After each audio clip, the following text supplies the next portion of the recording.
welcome to the 9th Annual SDGs Conference in the margins of the United Nations General Assembly 79 session. It is with a great pleasure that in partnership with 56 global partners from 30 countries, we are convened in this global event following the Summit of the Future, forging a renewed roadmap and a global commitment with the current challenges and humanity that humanity encounters in the alarming status of the implementation phases for the sustainable development goals at the forefront.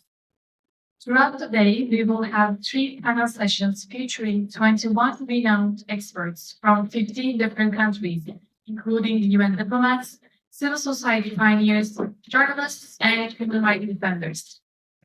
Our agenda includes unfolding the pillars of the Pact for the Future and the critical trajectory that we are on to transform the landscape of the global governance.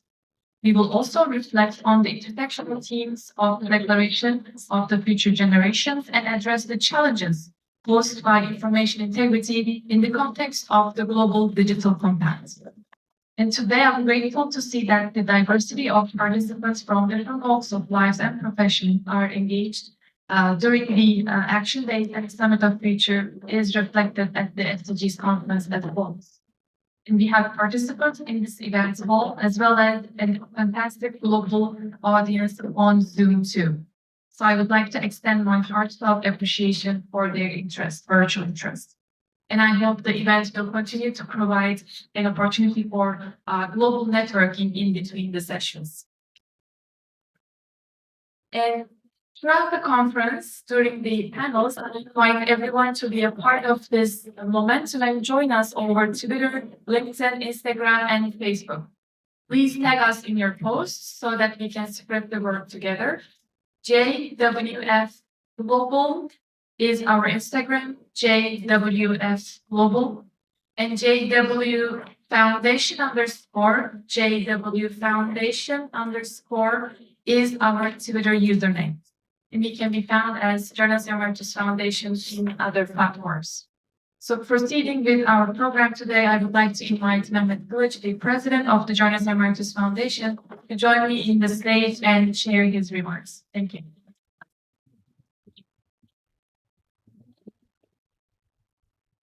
Good morning, everyone. Ladies and gentlemen, distinguished guests. It's both a pleasure and honor to welcome you all to the 9th SDGs Conference 2024 in the margins of the United Nations 79th session in New York. As we gather today here in New York, we are not just exchanging ideas, we are igniting a movement toward a future that is more inclusive, more sustainable, and more peaceful. This is a moment that embodies our collective commitment to guiding the principles of leaving no one behind. Together, we can take bold steps toward a brighter future and more equitable world. I want to take a moment to express our heartfelt gratitude to our 56 global partners from 30 different countries, whose support has been instrumental in bringing this conference to life. We are proud to welcome international guests from 24 different countries, each of whom brings unique perspectives and invaluable experiences to our discussions. Your presence here today enriches our dialogue and strengthens our resolve to drive meaningful change through impactful actions. Over the last few years, we have engaged in enriching exchanges, built new partnerships, and reignited our passion for the critical work ahead. This conference is not just about ideas. It's about inspiring one another and fostering a shared vision that empowers all individuals. In the past few days, we have witnessed a vibrant array of activities that have laid a strong foundation for our collaborative journey. On Monday, September 23rd, we kickstart our conference with a rooftop JWF high-level reception in Manhattan, where we celebrated our collective efforts and 30th anniversary of the JWF established in 1994. On Tuesday, September 24th, Our SDGs roundtable discussion focused on the vital role of interfaith contributions and civil society best practices. Later, the Manhattan Cruise Tour offered stunning views of New York City, providing us with a moment of reflection and deepening our commitments to our shared vision. Looking ahead next week on October 22nd, we are excited about the Pioneers in SDGs award ceremony, where we will honor outstanding individuals and organizations that contribute to the achievement of the UN Sustainable Development Goals. This year, we received impressive 80 projects from 43 countries, a true testament to the innovative spirit driving sustainable peace and development worldwide. I thank you for joining us in this important conference. I look forward to working with you to make a positive social change in our society at the local, national, and global levels. Together, we can shape a future where no one is left behind. Thank you so much.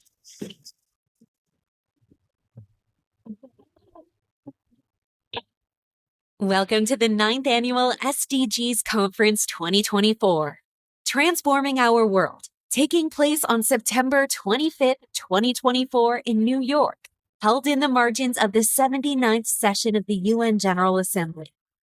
The Journalists and Writers Foundation, in collaboration with 56 global partners from 30 countries, warmly invites you to join a pivotal event dedicated to contributing to the UN's Sustainable Development Goals.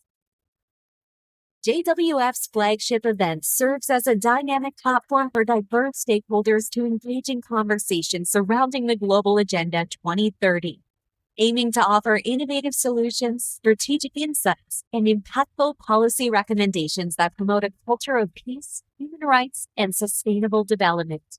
Under the theme Transforming Our World, our esteemed high-level speakers, panelists, and UN ambassadors will analyze and evaluate the progress made in achieving sustainable development goals.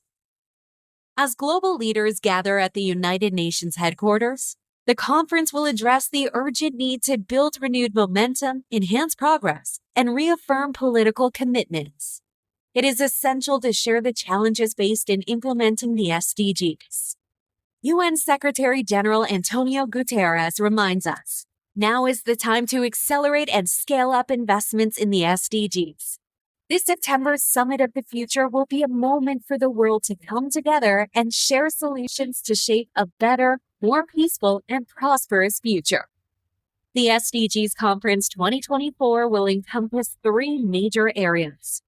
Panel 1, the Summit of the Future, Revitalizing the Pact for the Future. Panel 2, Information Integrity on Digital Platforms and Mainstream Media. Panel 3, Transforming an Inclusive Global Governance. At the conclusion of the SDGs Conference, the Journalists and Writers Foundation and its global partners will propose a comprehensive framework for action for the next 6 years. This is designed to enhance local and national policies and practices based on an assessment of the progress made toward achieving the SDGs. Join us on this vital journey as we provide innovative solutions, develop effective strategies, and offer policy recommendations that will help advance sustainable peace and development worldwide. The Journalists and Writers Foundation and its global partners are committed to transforming our world together. We look forward to seeing you at the SDGs Conference 2024.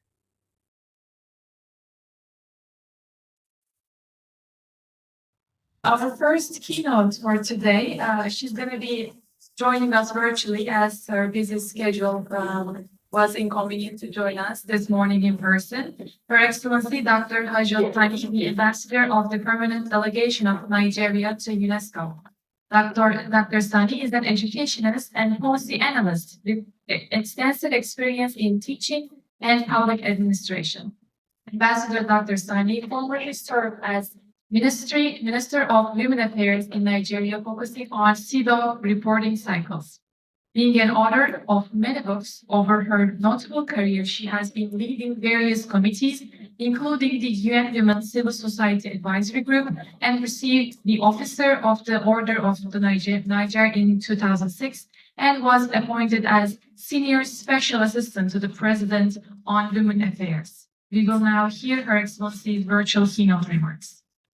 Excellency, fellow panelists, colleagues, distinguished ladies and gentlemen, let me start by expressing my appreciation to the Journalists and Writers Foundation for inviting me to speak at this annual Sustainable Development Goals Conference on the role of education in achieving the path of the future. My reflection will be on what does the path aim to achieve? How did we get there on the SDGs dispensation? And what role for education? We cannot speak about path of the future in isolation from Agenda 2030 for Sustainable Development and the 17 distinct interlocking development goals. Goal 4, spearheaded by UNESCO, aims to ensure inclusive, equitable, quality education, promote long life learning for all by the year 2030. Its 10 targets cover from the primary and secondary education to increasing the supply of qualified teachers in developing countries. Despite some progress, the agenda is currently behind on its commitments, while implementation experience for the realization that education remains a major factor in achieving the other goals. Furthermore, the SDG 4 objectives, like others, have been made with more unexpected negative experience, especially the COVID-19 pandemic, global conflicts, financial crisis, and inflation with devastating impacts on education, particularly learning process. The midterm reality informed the United Nations Secretary General said to put the SDG back on track, starting from the realization of the release of our common agenda, the Transforming Education Summit, impact and the path of the future is the latest in the series setting the tone for the Agenda beyond 2030. Although education is not a standalone action in the past, all the 58 points demonstrate its importance to achievement. Education has and will continue to play a significant role in overall sustainable development. Therefore, to address the role of education in the path of the future, I will dwell on 4 points. 1. How educational policy can be better designed to ensure gender equality and empower women and girls as follow-up to the commitments. Action 8, in particular, aims to, for gender equality, the empowerment of all women and girls across all sustainable development goals and targets. This is in line with SDG 5, whose objective is to streamline the educational system for gender-focused programs that benefits students and learners from all ages and grades. Let me draw attention to UNESCO's Transforming Mentalities program, which promotes lifelong learning in civic, gender education, with men taking the lead as advocates. Under this scheme, member states are encouraged to develop programs for life skills and social transformation.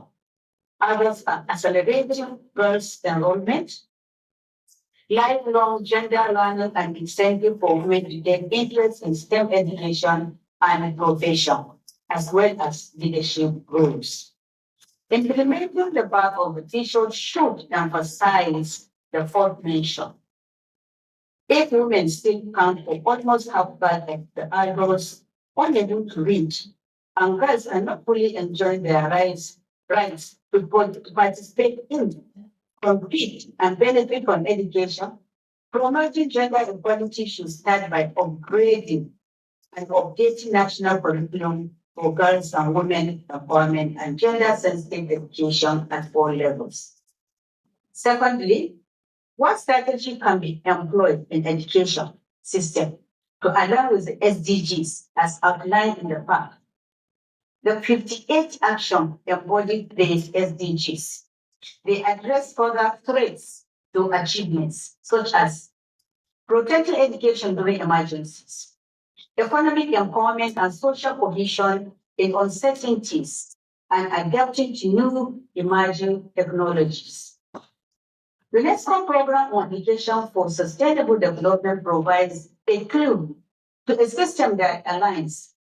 Its components are environmental education, development education, global citizenship education. The recently adopted Recommendation on Education for Peace and Human Rights added gender equality and education in the digital area to the list. They prescribe education system that effectively improve resilience to climate-driven crises, dealing with their precautions while not causing further damage to the planet. Global citizenship education is essential to prepare learners who value human dignity, cooperation, and dialogue. To have a new understanding of peace as not just the absence of violence and conflicts, but also a positive and dynamic process that nurtures the ability to value coexistence and take care of the planet.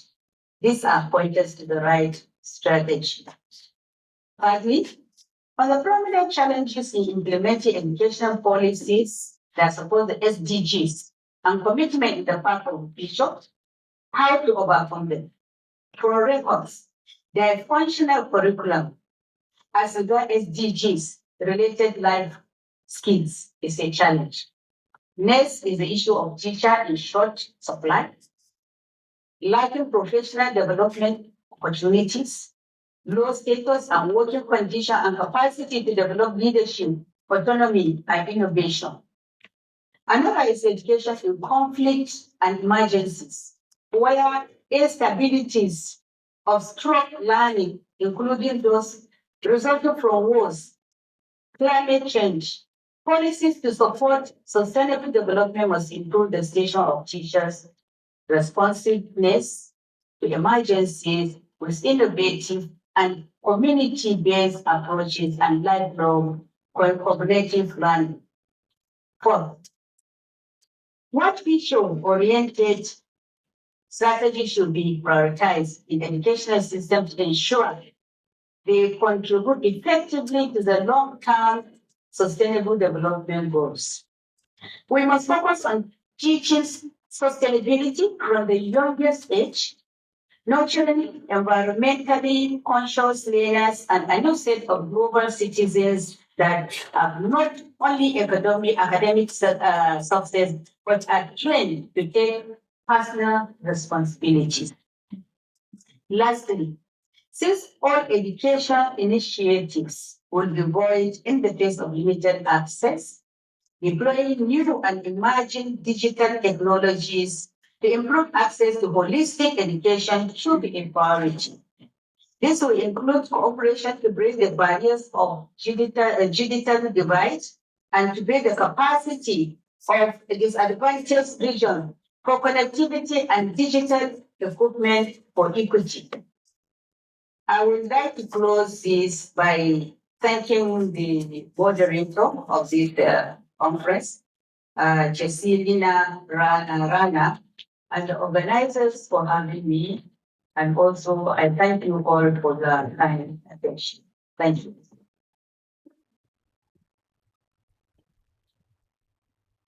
Thank you so much. We have another distinguished advocate with us in the room to share his keynote reflections, remarks. Please join me in welcoming Professor Philip Clayton, the president of the Institute for Ecological Civilization, leading a mission at the intersections of environment and humanity.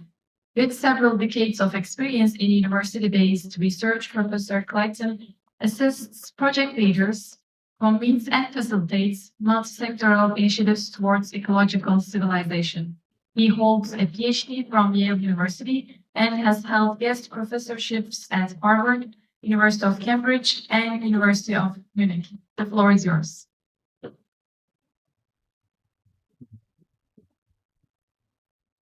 Thank you, ladies and gentlemen, and I'd like to thank the Writers and Journalists Foundation for now 9 years of support of the Sustainable Development Goals. That's a great service to the global community that works with us on the SDGs. It's over a decade ago when I met them in Istanbul for one of the most amazing 90-minute analyses of the state of the world at that time. So we owe much to our sponsors and hosts. Ladies and gentlemen, I suggest that there is a useful barometer for assessing our overall progress in the SDGs. Here it is. In the good years, we are laser focused on the details of implementing specific programs within a single SDG or the pairing of several together. These are the seasons of optimism and progress. You can watch the global community, and it's happened again and again, rolling up its collective sleeves and getting down to the work together, solving the difficult challenges in particular areas. When on-the-ground changes are being made, and there's energy and hope, when we're measuring the outcomes and seeing progress, there's optimism and hope. In my organization, EcoCiv, we saw this productivity during our consultation on the urban water crisis in Cape Town just before COVID. We saw it more recently as we helped the NGO Water for South Sudan to launch a new water institute last year. But ladies and gentlemen, as you know from the SDG reports in 2023 and 24, this is not one of those moments, not one of those seasons. The famous words of Antonio Guterres are echoing in our ears, quote, "Unless we act now," he said, "the 2030 agenda will become an epitaph for a world that might have been." Indeed, many of us heard a similar message from the Environment Minister of Samoa, Cedric Schuster, in her interview just 2 days ago. Speaking as chair of the Alliance of Small Island States, Cedric Schuster said, are worried that, quote, "Our countries are moving further and further away from the unity and the moral fortitude that we require to protect our people."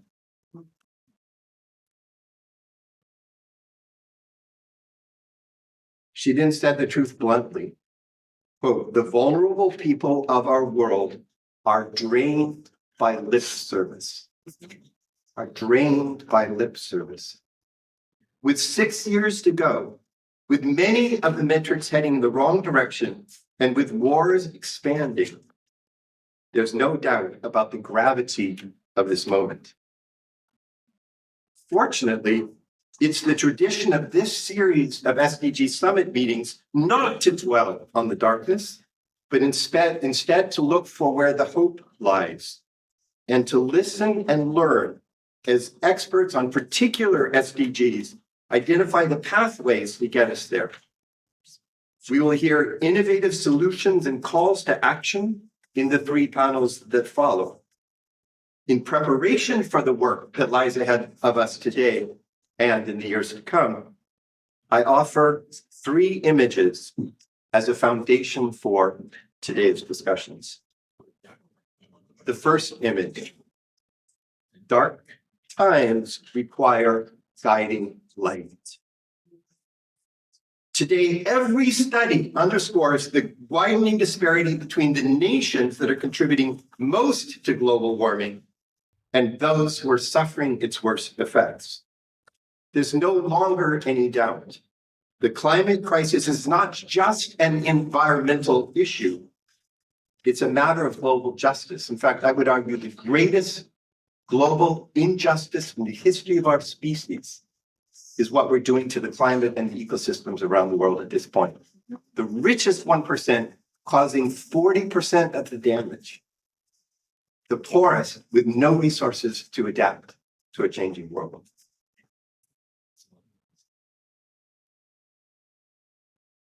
So let this be our guiding light in dark moments. Global justice is the starting place of all of our SDG work and the final destination of every specific initiative in the 17 SDGs. The light of justice does shine in the darkness, and the darkness shall not overcome it. a second image. We turn our eyes to the future to direct our steps today. We turn our eyes to the future to direct our steps today. 4 days ago, Assembly President Philemon Young lowered his gavel at the General Assembly, and the Pact for the Future became a United Nations consensus statement. Hear the words: the heads of state and government representing the peoples of the world gathered at UN headquarters to protect the needs and interests of present and future generations through the actions in this pact for the future. It is a pact for, quote, all those generations that do not yet exist and who will inherit this planet. We labor for the SDGs on behalf of future generations, even as we struggle to achieve the goals in the present. But why? Why should future generations be our ultimate moral guide? It's because of a principle called the intergenerational multiplier effect. Let me describe it. You understand, when humans living today cause the destruction of a rainforest, or the death of coral, or the loss of the Thwaites Glacier, the Antarctic ice sheets melting, these losses affect not just today's population, but each of the countless generations yet to be born onto this beautiful blue-green planet of ours. This is why the Pact for the Future, quote, resolves to ensure that present generations act with responsibility to safeguard the needs and interests of future generations. We work toward the SDGs because of the suffering we see around us today. But not only because of that, but also on behalf of the rights of those yet to come. Remember when Greta Thunberg was asked, so you're always talking about 1.5 degrees Celsius as the upper limit of warming. So what do you do when the Earth has passed your 1.5 maximum? And without missing a beat, Greta responded, I start fighting for a maximum of 1.6. We've never lost. We just fight for it. So also for us, the SDG world, we're fighting hard for the targets by 2030. But our work continues as long as there are generations still to come. We turn our eyes to the future to direct our steps. Before I close with a final image, I want to present a framework that we and many around the world are using to guide our work. Ecological civilization. This combination of terms points to the place where the values of ecology and the values of the global community come together. For surely the heart of the SDGs is found in the harmony of human and ecological values. The UN vision is to celebrate the immense diversity of cultures and ecosystems, joined together by our unwavering commitment to justice and sustainability for all. And the SDGs are what happens when this vision puts on its working clothes and gets to work. It's the action side of that vision, that enormous vision. So ecological civilization is the wedding of ecology and global justice. Ecology plus civilization means ecological harmony for ecosystems and compassionate justice for human communities. I leave you with a third and final image. Last year, it was my privilege to walk in the ancient forests of the UNESCO World Heritage Site, Mount Jingmai. On this mountain in southwest China, indigenous people have planted and cultivated tea trees for well over 1,000 years. This working together on the mountain of natural resources and human civilization in the context of indigenous lifeways and forms of thought has created some of the finest green tea on this planet. To walk in that tea forest, to smell, to watch the ceremony of the blessing of the trees, to recognize tea, tea trees are normally grow to about 1 meter tall in straight rows, industrial tea production. These are trees allowed to grow in a natural ecosystem with a culture that lives bound together with that forest. That, for me, is the image I want to leave before you as we think of what it's like to succeed in these 17 projects. It's to walk in forests where people and planet are fused as one. Very much.